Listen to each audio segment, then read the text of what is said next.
It's being called a monumental step towards treating drug use. BC is about to become the first province in Canada to decriminalize simple possession of small amounts of illicit substances. CTV's Shannon Patterson has the details.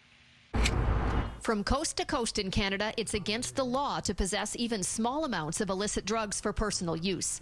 But in BC, that's about to change. As of January 31st, 2023, adults 18 and over in British Columbia will no longer be subject to criminal charges for the possession of up to 2.5 grams of certain illegal drugs for personal use, and the drugs will not be confiscated. Decriminalizing the simple possession of drugs is an historic, brave, and groundbreaking first step in the fight to save lives. It marks a fundamental rethinking of drug policy that favors health care over handcuffs. In reality, police rarely enforce the possession law. We've never arrested anybody who is using drugs for personal use. We target more of the organized crime level.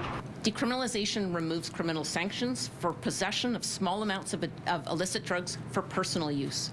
Drug trafficking remains illegal. The personal use exemption, less about legal consequences than reducing the shame and stigma around drug use. We know that shame is a very powerful emotion, and it keeps people hiding those things that they don't want others to know for fear of being labeled a criminal.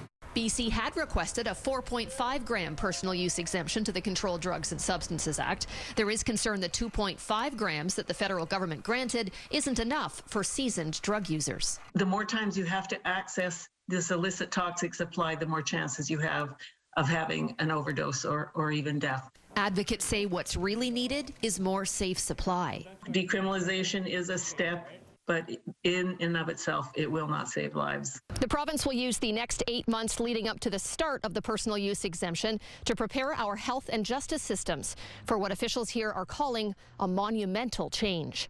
Shannon Patterson, CTV News, North Vancouver.